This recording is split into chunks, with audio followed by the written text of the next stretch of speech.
Glória a Deus. Graça e paz, igreja do Senhor Jesus. Amém. Hoje quem vai chamar o meu filho sou eu. É do louvor e da palavra hoje.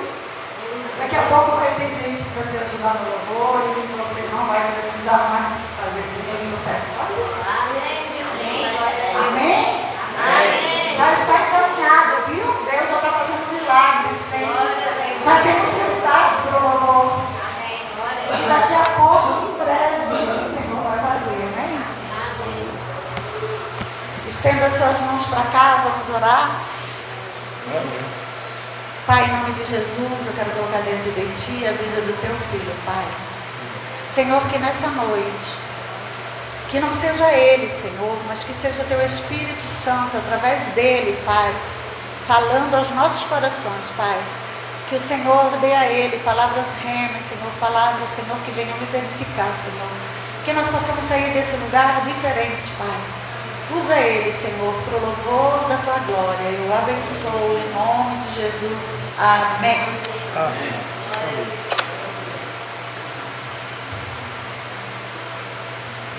Aleluia. Glórias a Deus, amém? Nós aqui novamente. É uma honra, né? Eu amo fazer isso. Para isso eu nasci, né? Na verdade, todos nós nascemos, né? Deus espera fazer de cada um de nós um embaixador do reino dele aqui na terra, né? Alguém que vai contribuir para que o reino dele cresça, o reino dele não tenha fim. Amém? E Deus nos chamou para isso, estamos aqui novamente para deixar uma mensagem para vocês. E hoje vai ser uma palavra que eu já tenho ministrado ela ao longo dos anos. De tempos em tempos o Espírito Santo ele direciona para a gente estar falando sobre esse tema que é a família. Então hoje a gente vai estar falando muito aqui sobre família. Repita assim comigo: em primeiro lugar, a minha família. Amém? Coloca para nós na tela aí 1 Timóteo 5:8. Primeira carta de Paulo a Timóteo, capítulo de número 5, versículo de número 8. Então esse é um texto que eu acho que aqui nessa igreja eu já devo ter pregado pelo menos umas 4 vezes, né? Chutando por baixo assim.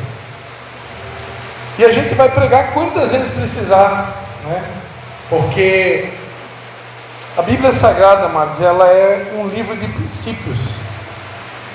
E tem alguns fundamentos da fé que não podem jamais ser removidos. Assuntos como o perdão, né, que já foi pregado aqui muitas vezes, né? O amor, a salvação, a família. Tem assuntos da Bíblia que enquanto a gente estiver aqui nessa terra, a gente vai ouvir 1, 2, 3, 4, 5, 10, 20, quantas vezes for necessário, porque tem coisas que é fundamento. E uma casa não se começa pelo telhado, uma casa se começa pelo fundamento. Então eu tenho percebido que nos últimos tempos o Espírito Santo ele tem se preocupado muito com o fundamento.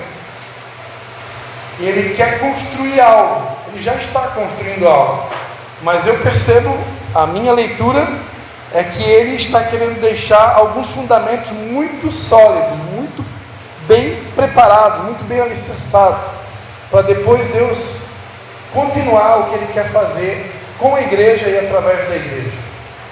E um fundamento que precisa ser muito bem edificado, esclarecido, é que tudo que Deus quer fazer na sua igreja começa por uma família.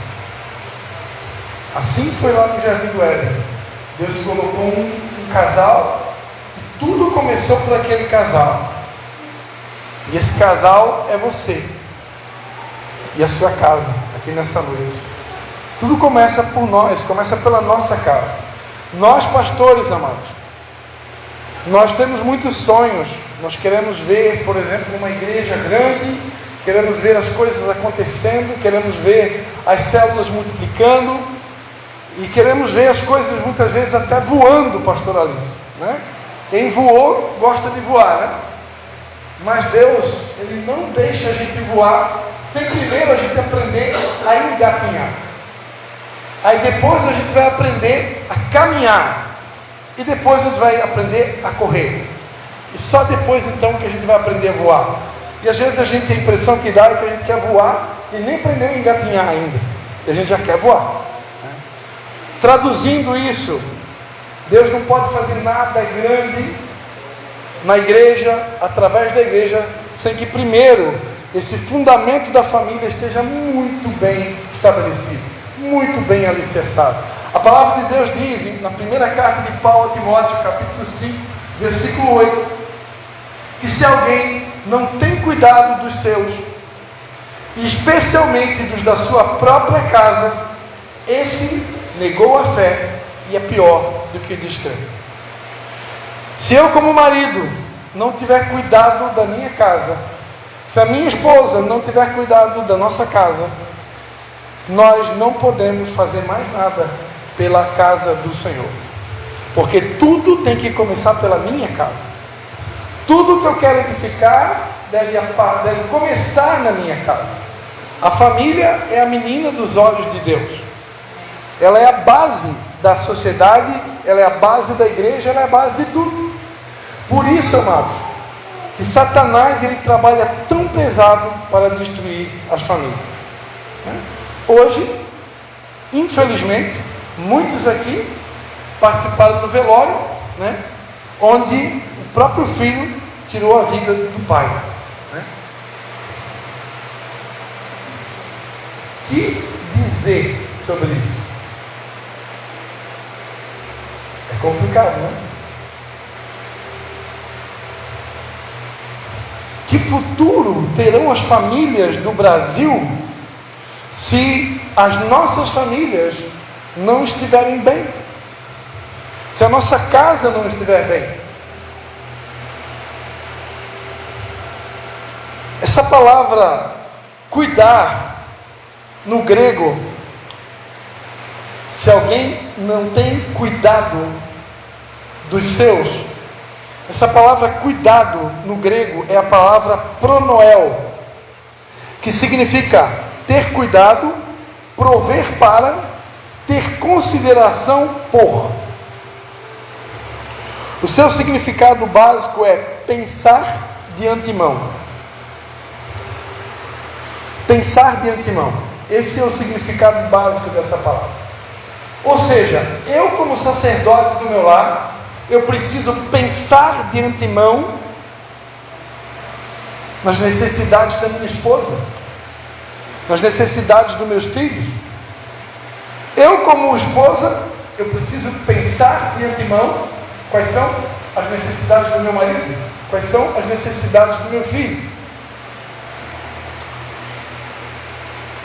É muito comum os pregadores que vão tratar desse assunto colocar toda a responsabilidade no marido, no homem, Porque o homem é o sacerdote do lar.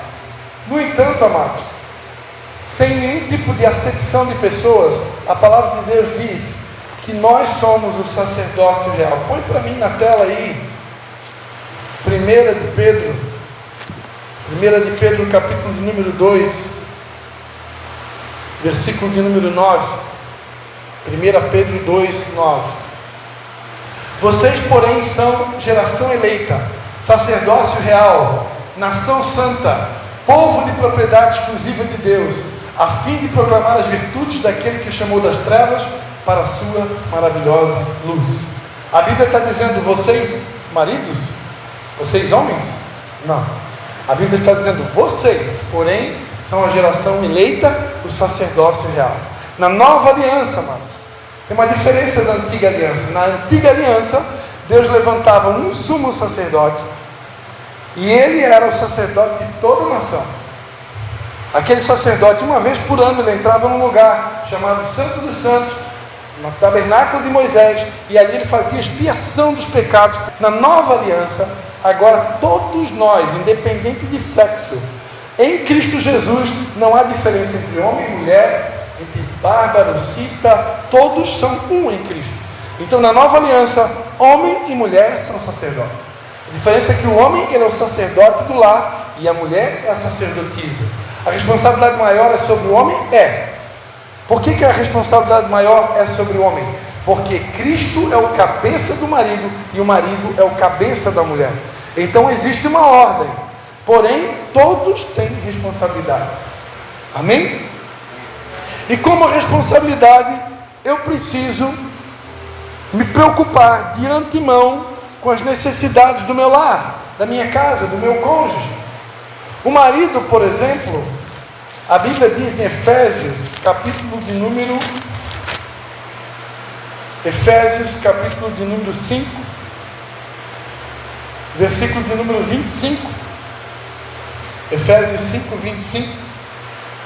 A Bíblia diz que os maridos precisam amar sua esposa, como também Cristo amou a igreja e se entregou por ela, para que a santificasse, tendo-a purificado por meio da lavagem de água pela palavra, para apresentar a si mesmo como igreja gloriosa, sem mancha, nem ruga, nem coisa semelhante, porém santa e sem defeito. O marido, amados, ele tem a responsabilidade de amar a esposa como Cristo amou a igreja e se entregou por ela. Então veja que a responsabilidade do marido não é brinquedo. Por quê? Porque o marido ele tem que amar a sua esposa a ponto de dar a vida por ela. Porque foi isso que Jesus fez pela sua igreja. Então nós, tem algum macho aqui nessa noite, como diz o gaúcho? Se tem algum macho aqui, veste as calças nessa noite. A responsabilidade é grande. Nós precisamos amar o nosso cônjuge como Cristo amou a igreja. E Cristo, amados, ele não amou de qualquer maneira. Ele amou dando a vida. E se preciso for, nós também precisamos dar a vida pelo nosso cônjuge.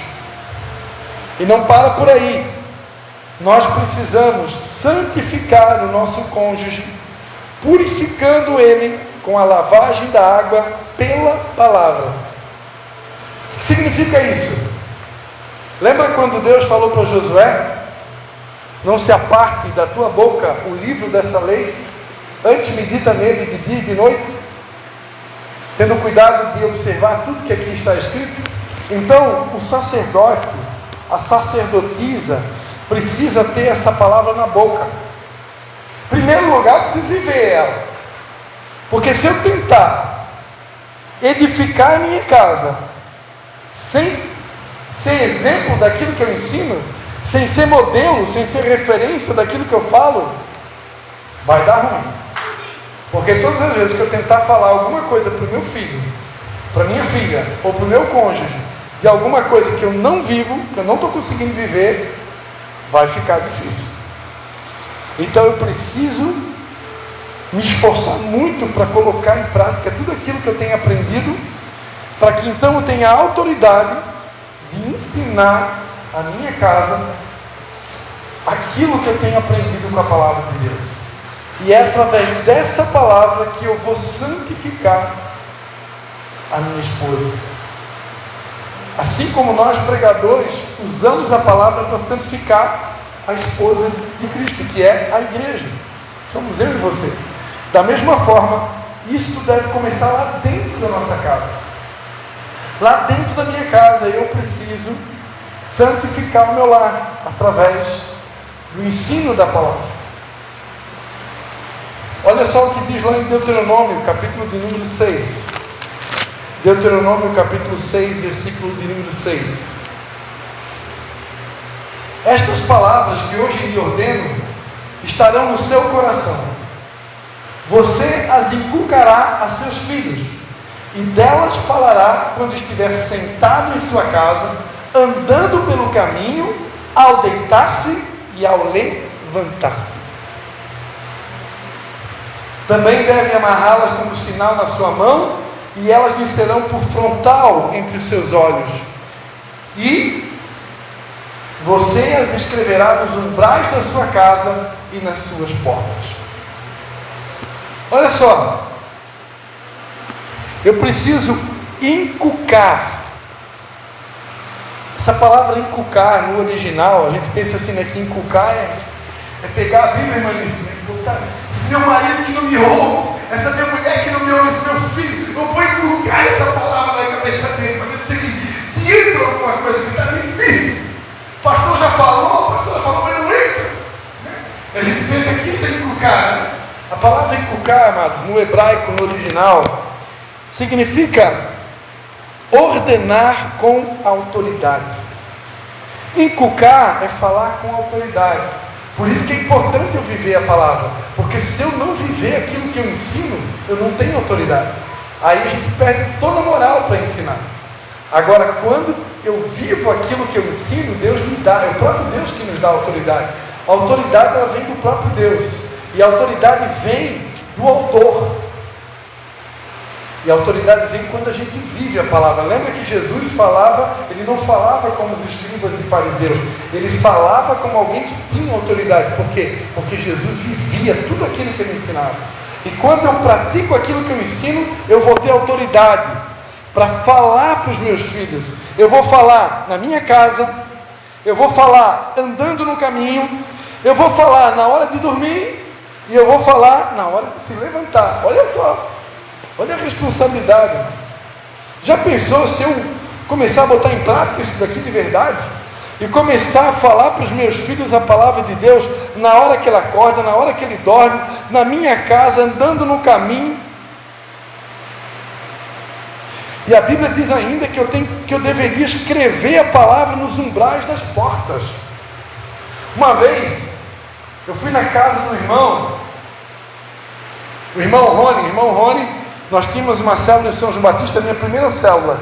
Nós tínhamos 3 líderes de célula. Era eu, o irmão Rony e o irmão Claudinei. Nós 3 liderávamos uma célula. Chegamos a colocar 40 homens numa célula. Foi punk o negócio. Ali era forte, era avivamento. E eu me lembro que uma vez na casa do irmão Rony eu vi, ele colocou aquele versículo, né? Aquele. Sabe qual?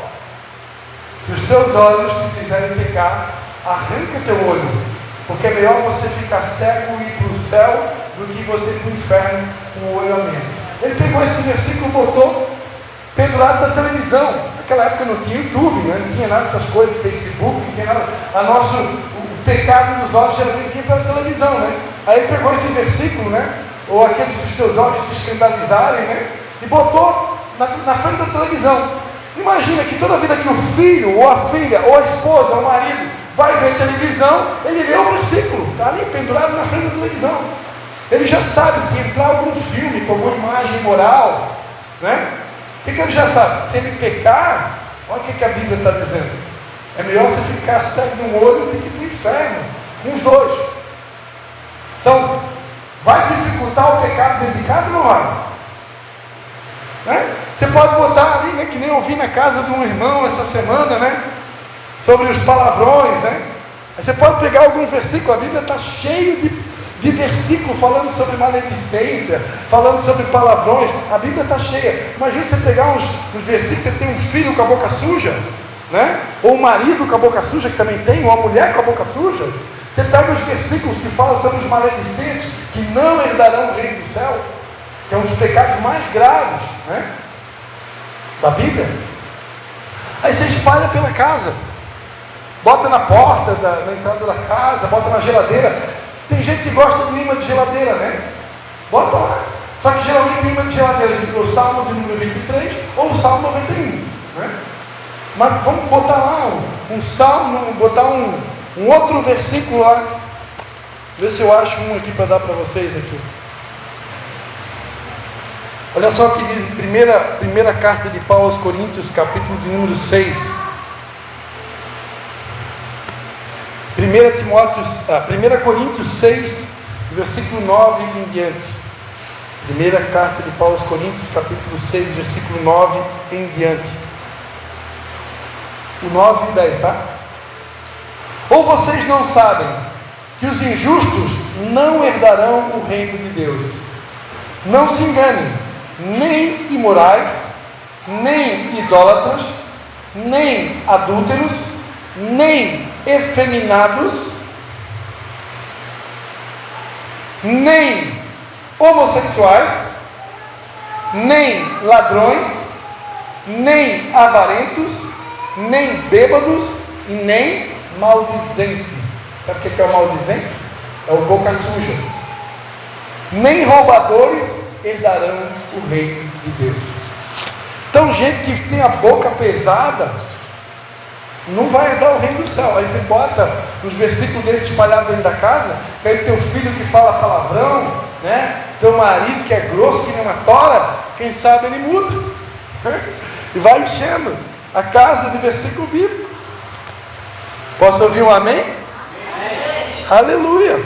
Então o marido, ele tem que purificar a esposa com a lavagem da palavra. Só que a Bíblia também diz, em Colossenses, não é só a responsabilidade do marido. Colossenses capítulo 3, versículo 16. Colossenses 3,16. Hoje, já vi que o Espírito Santo quer dar uma aula de Bíblia para nós aqui hoje, né? Que a Bíblia é que faz toda a diferença, não é o pastor Cristian? Olha só o que diz em Colossenses 3,16. Que a palavra de Cristo habite ricamente em vocês.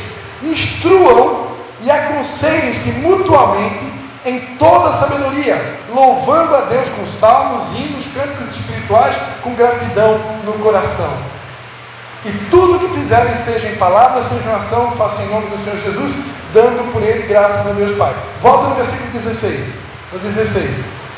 Que a palavra de Cristo habite ricamente em vocês. Essa palavra, amados, ela tem que habitar em mim. Eu preciso estar tão cheio dessa palavra, que quando eu abrir a boca para falar, sai palavra. Lembra que a Bíblia diz que a boca fala do que o coração está cheio. Então, eu preciso me encher dessa palavra. Quando eu me encho dessa palavra, quando eu abro a boca, sai palavra. E aí, se a esposa estiver por perto, pega nela. Se o filho estiver perto, pega nele. Se o marido estiver perto, pega nele, Jesus. Porque a palavra que nos purifica, amado. A palavra purifica, a palavra liberta, a palavra cura, a palavra restaura. Tudo é pela palavra. Se alguém disser que vai fazer uma libertação sem palavra, não existe libertação. Tudo é pela palavra. O que liberta é a palavra, o que anima é a palavra, o que cura, o que consolida, o que fortalece, o que aviva, o que desperta, o que anima. Tudo é palavra. Então essa palavra tem que estar no meu coração, tem que estar na minha boca, tem que estar nos umbrais da minha casa.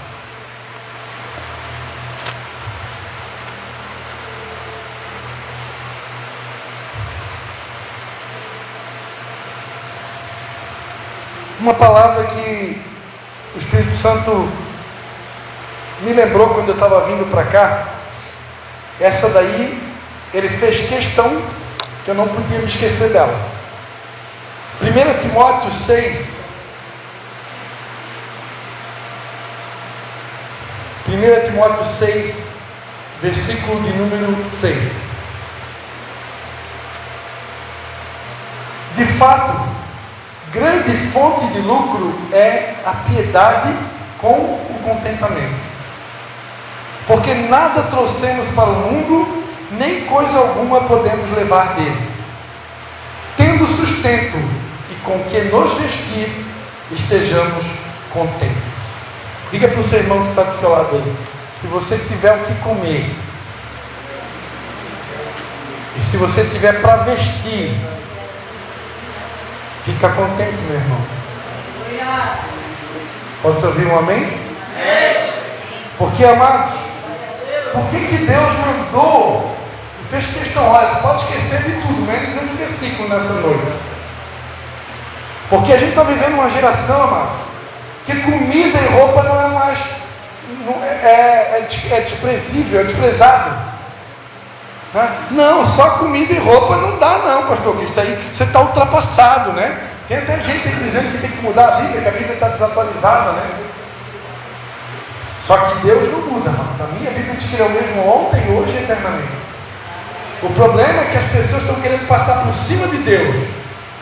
As pessoas estão querendo passar por cima da palavra. E hoje, como tem vizinho, ou vizinha, ou alguém que você conhece, que tem muito mais do que o comer e o vestir, aí você também quer. Só que às vezes o que temos para hoje é o comer e o vestir. E se você tem para hoje o comer e vestir, a Bíblia diz: esteja contente. Porque tem muita gente que não tem o que comer. E tem muita gente que não tem o que vestir. Quantas vezes eu já levei roupa para gente que não tem o que vestir? Quantas vezes eu já fiz cesta básica, já levei comida?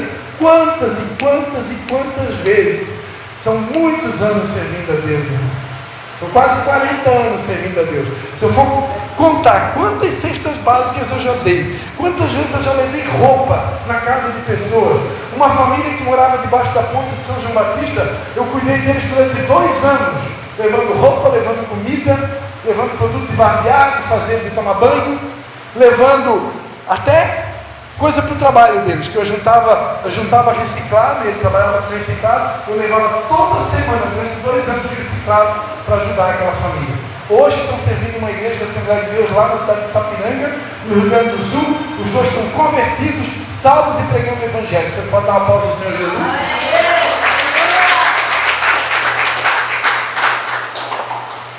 Então não é todo mundo que tem que comer e vestir, não. Só que hoje o mundo está pregando que você não pode só comer e vestir. Isso é chulé, isso é básico. Você tem que ter o carrão do ano, você tem que ter a mansão, você tem que ter isso, você tem que ter aquilo. Aí acontece que muitas pessoas invertem todas as prioridades. As pessoas já não têm mais tempo para Deus, já não ora, não busca, não vai na igreja. Por quê? Porque é só trabalhar, é só ganhar dinheiro, é só as coisas dessa terra. Só que nós cristãos não cola, não. Volta no versículo 6. De fato, grande fonte de lucro é a piedade com contentamento. Você sabe o que é essa palavra piedade no original, em grego, né? Não é aquela palavra que a gente cantava aquela música lá na igreja católica, né? Quem lembra da música?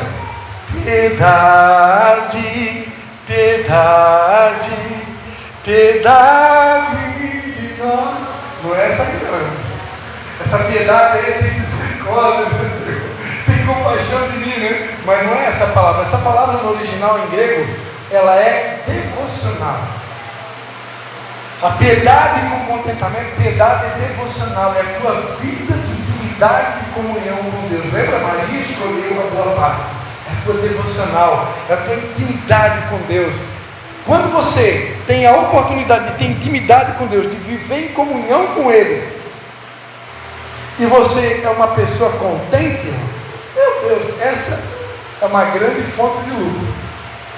Tem gente que eu acho que interpreta esse versículo errado. Tem gente que acha que eu posso usar as coisas de Deus para ter lucro, né? Que é o que a gente vê hoje aí, né? Tem pastores cobrando para pregar a palavra. Misericórdia, né? Quando a Bíblia diz de graça recebeis, de graça dai. E tem gente hoje fazendo negócio com as coisas de Deus, né?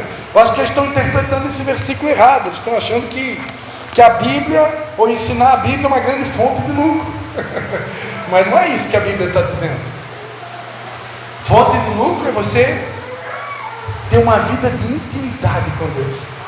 Porque não tem nada que você precisa saber que o Espírito Santo não possa te revelar. Tudo Ele pode me dar. A Bíblia diz em João 15, versículo 5: sem mim nada podeis fazer. Hoje tem crente pagando dinheiro alto para aprender com o ímpio.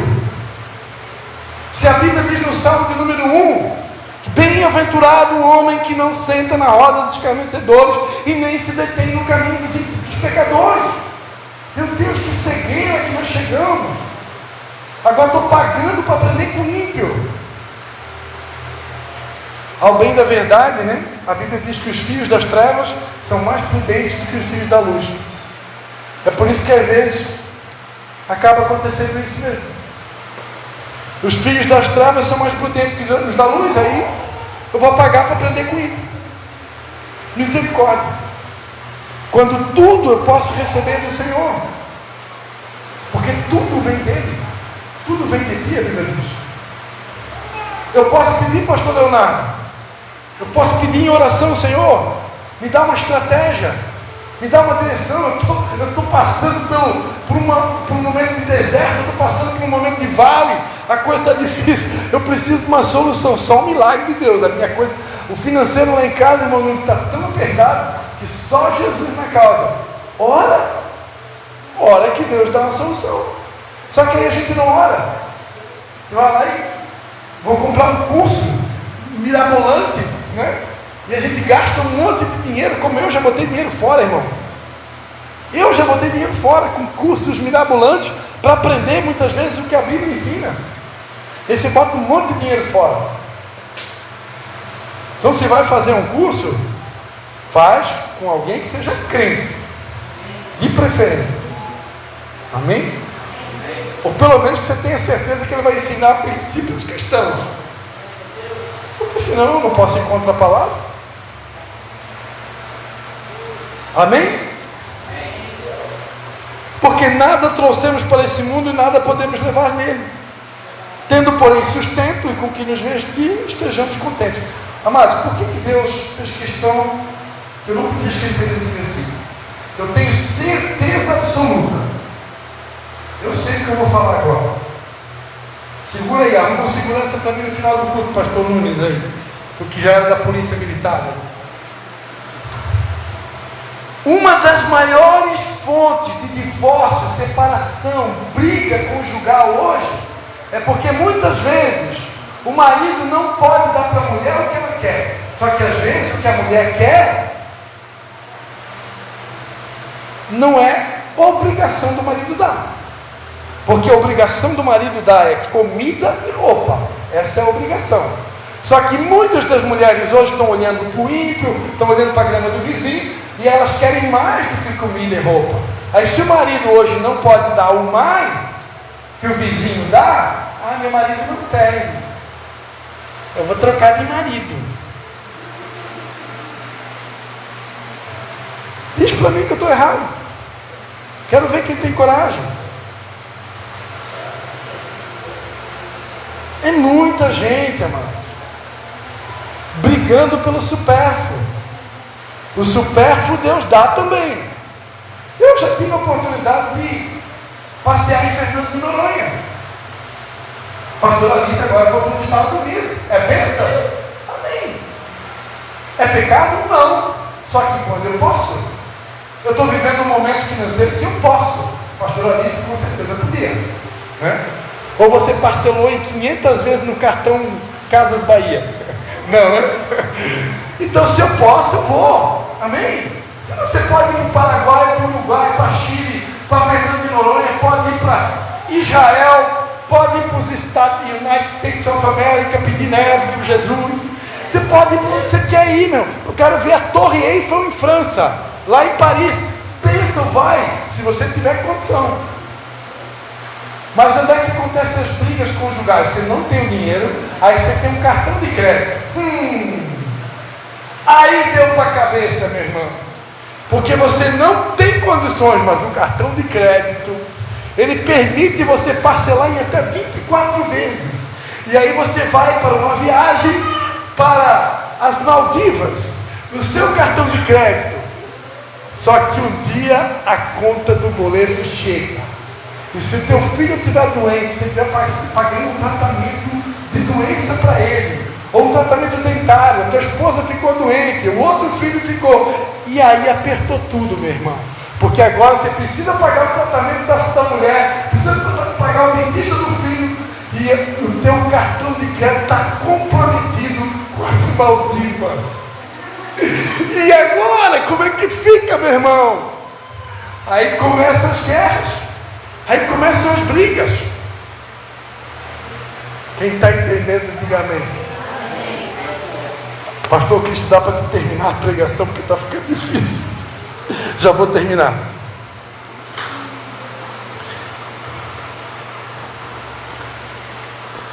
Quem não tem cuidado dos seus,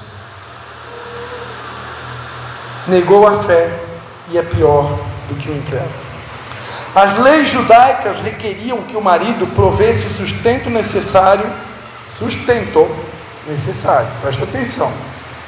Deus supre necessidades e não vaidades. Isso nós aprendemos com Edmeia Williams. Lembra de Edmeia Williams? Pregava lá em Porto Seguro. Nós aprendemos com Edmeia Williams. Deus supre necessidades e não vaidades. Essa Edmeia Williams, ela tinha um projeto social lá no Morro da Marta, no Rio de Janeiro, e ela queria trocar de carro. E ela tinha um carro bom, já uma caminhoneta, mas ela queria uma melhor. E ela brigou com Deus e coisa, Senhor, eu quero aquela caminhoneta, eu quero. E Deus disse, Edmeia, não, agora não. Eu vou te dar a caminhoneta agora. As prioridades são outras. E ela ficou brava com Deus, mas Deus disse não. Porque tem hora que a resposta de Deus é não. Amém? Porque tem hora, Deus geralmente está preocupado com as nossas necessidades e não com as nossas vaidades. O problema é que a gente quer as vaidades. A nossa responsabilidade maior é suprir necessidades.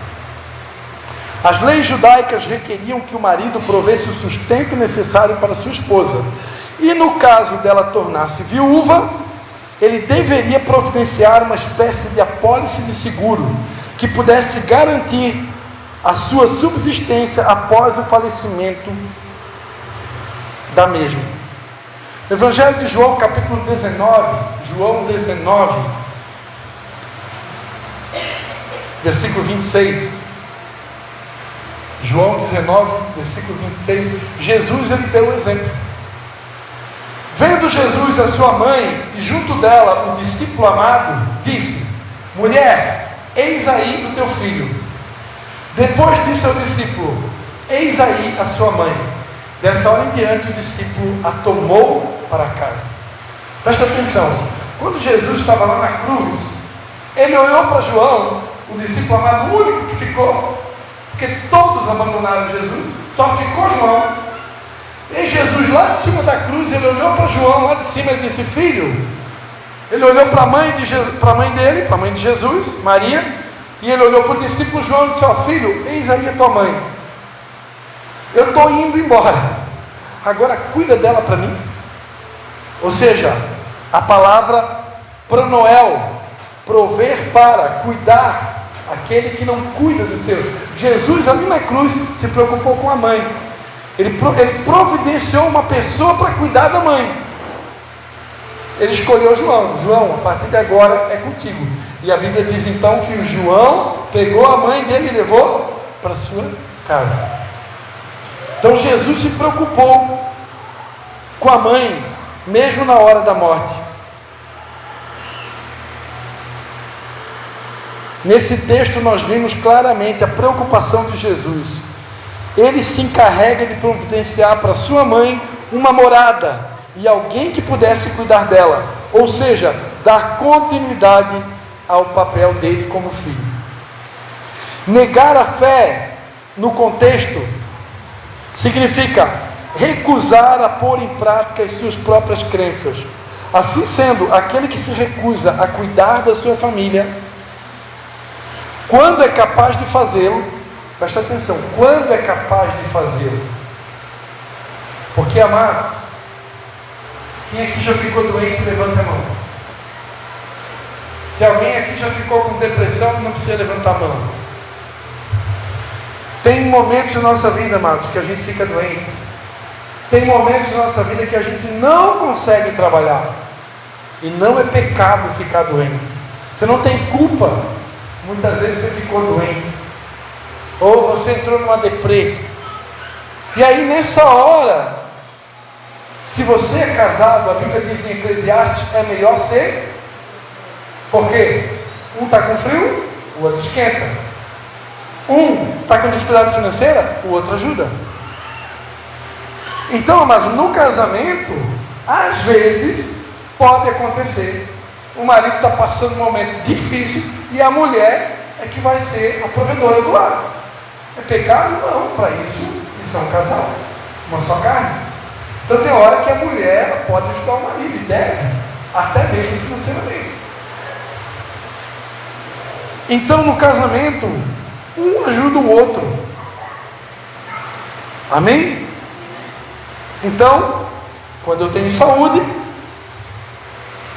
é minha responsabilidade cuidar. Porque se eu não cuidar, eu neguei tudo aquilo quanto o cristianismo defende. Pois no exercício da fé cristã, o amor é a virtude máxima, ao mesmo tempo que Cristo é o supremo exemplo da expressão de amor. Os infiéis, porque a Bíblia diz que aquele que... põe de novo ali 1 Timóteo 5,8, eu já estou terminando. 1 Timóteo 5,8.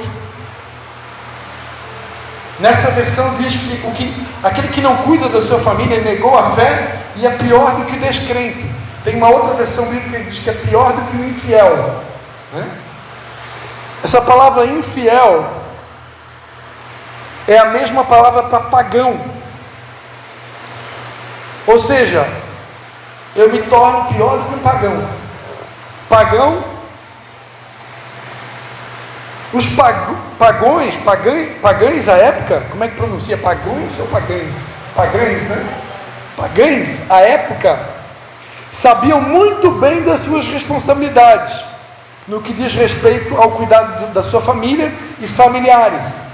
Então os pagães na época de Jesus, eles sabiam muito bem. Os pagães, não era crente não, eram os pagães. Eles sabiam que tinham que cuidar bem da casa e dos seus familiares. Então imagina, se o pagão já sabe que tem que fazer isso, se nós que servimos a Deus, se nós não fizermos, estamos tudo lascados. Então é importante que se diga, quando a Bíblia diz, deixará o homem pai e mãe, isso se refere principalmente ao contexto geográfico. Ou seja, isso não quer dizer que agora os filhos recém-casados deverão se afastar totalmente dos pais.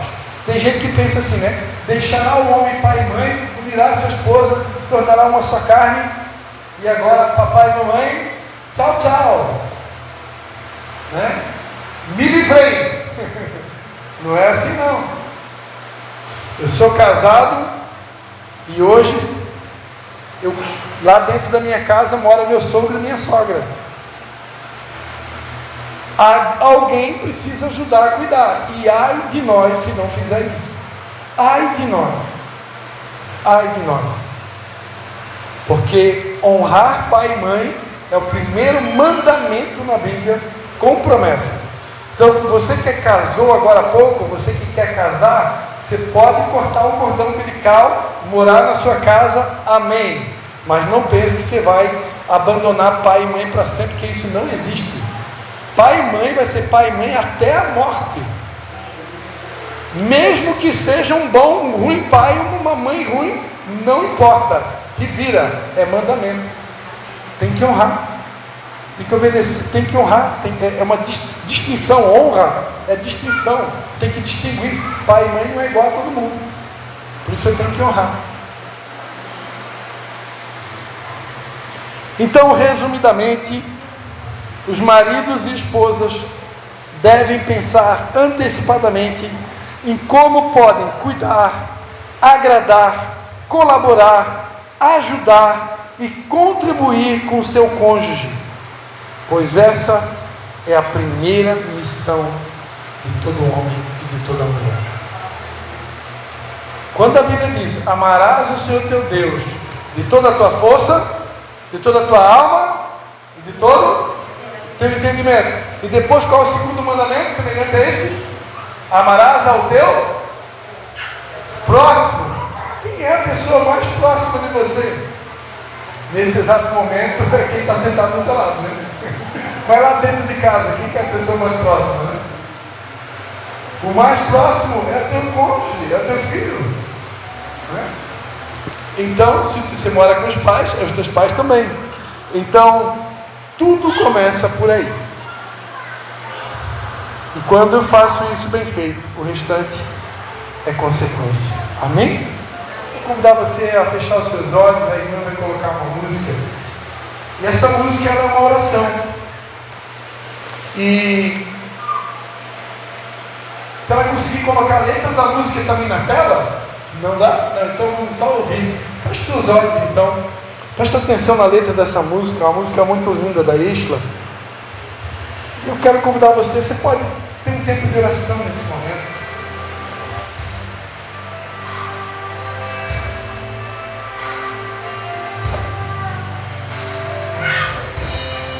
atenção à letra dessa música. Faça dela uma oração nessa noite.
Quantos reconhecem nessa noite que precisam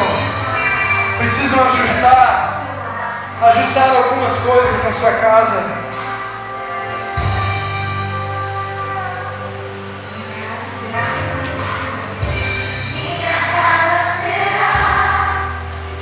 Comece a conversar com Deus nessa noite. Diga: Senhor, põe a minha casa em ordem. Fala para o Senhor nessa noite: põe a minha casa em ordem, Senhor. Põe a minha casa em ordem, põe a minha família em ordem, Senhor. Alcança a minha família. Aquilo que é possível, aquilo que é impossível ao homem, é possível para Deus. Não há nada que Ele não possa transformar, não há nada que Ele não possa modificar, não há nada que Ele não possa restaurar, curar, transformar. Fala com Ele nessa noite. Fala isso para Ele nessa noite.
Faça do meu lar um lugar de harmonia. Que ali não seja um lugar onde ninguém chama palavrão. Que ali não seja um lugar de guerra, e sim um lugar de paz. Que a nossa casa seja um lugar de perdão, de amor, de harmonia. Que as pessoas, ao olhar para a minha família, queiram o Jesus que eu prego, queiram o Jesus que eu sirvo. Aleluia. Se existe alguém aqui nessa noite precisa de uma oração especial sobre a tua casa, precisa de uma oração especial sobre a tua família, nós vamos orar por ela agora nesse momento, amém? Nós vamos orar pela tua família, nós vamos orar pela tua casa. Pai, em nome de Jesus, Pai, nós colocamos nessa noite diante do teu trono, Pai, todas as casas aqui representadas, todas as famílias aqui representadas, Pai. Tu sabes, Pai, não há como esconder nada de Ti. Todas as coisas estão nuas e patentes aos Teus olhos, Pai. Tu sabes, ó Pai, as áreas que nós precisamos de ajuste. Não existe, eu tenho certeza que não existe nenhuma família pronta aqui. Eu tenho certeza que não existe nenhuma casa aqui que não precisa de alguma transformação, de algum ajuste, de algum aperfeiçoamento. Por isso nós te pedimos, Espírito Santo, visita as nossas casas, visita as nossas famílias, converte o coração do pai ao filho, converte o coração do filho ao pai, converte o coração do marido à esposa, converte o coração da esposa ao marido, conforme está escrito lá em Malaquias, Pai, que o Senhor enviaria o Espírito do profeta Elias, e ele promoveria um tempo de conversão e arrependimento, que caia o temor do Senhor sobre as nossas casas, que haja respeito dentro do lar, que haja respeito do marido para com a esposa, que haja respeito da esposa para com o marido, que haja respeito dos filhos para com os pais, que haja respeito dos pais para com os filhos, que os pais não provoquem a ira dos filhos, que os filhos não provoquem a ira dos pais. Ó Pai, restaura a paixão do marido pela esposa, a paixão da esposa pelo marido, que nós possamos amar as nossas esposas como Cristo amou a igreja, que a mulher possa amar o marido como também Cristo assim se entregou por ela. Ó Pai, que esse amor não falte, que não falte o perdão, que não falte a paciência, que não falte o domínio próprio, que não falte a longanimidade, que não falte a bondade, que não falte a benignidade, que não falte a mansidão, que não falte, Senhor, o fruto do Espírito Santo. Ó Pai, que o Teu Espírito Santo possa nos tomar nesse tempo. Ó Pai, que nós venhamos repudiar, desarraigar as obras da carne e possamos manifestar o fruto do Espírito, porque contra essas obras não há lei. Oh Senhor, vem nesse tempo com o Teu poder, vem com o Teu Espírito Santo, inunda as nossas casas e lava, purifica, transforma, a começar pela minha casa, a começar pela minha família. Tem misericórdia de nós, Senhor, tem misericórdia de nós, porque somos pecadores. Tem misericórdia de nós, porque, como disse Paulo, o bem que queremos fazer, muitas vezes não fazemos, e o mal que nós não queremos fazer, esse fazemos. Oh Papai, perdoa-nos, perdoa as nossas transgressões, perdoa as nossas fraquezas, perdoa as nossas limitações, perdoa, porque falhamos no praticar e falhamos na omissão, e falhamos na comissão. Ajuda-nos, Pai, a praticar a Tua palavra, ajuda-nos a amar a nossa família com toda a nossa força, ajuda-nos a cuidar daquilo que o Senhor nos deu para cuidar. Afinal está escrito, se não formos fiéis no pouco, o Senhor jamais nos colocará sobre o muito. Que possamos ser fiéis naquilo que o Senhor entregou nas nossas mãos, a começar pela nossa família, porque se formos fiéis na nossa primeira célula, que é a família, certamente o Senhor nos dará uma multidão de células, como as estrelas do céu e como as areias incontáveis do mar. Dê um aplauso ao Senhor Jesus, dê um aplauso ao Senhor Jesus, a Ele toda a honra, a Ele toda a glória, em nome de Jesus. Aleluia. Receba essa palavra diretamente do coração de Deus, amém? Aleluia.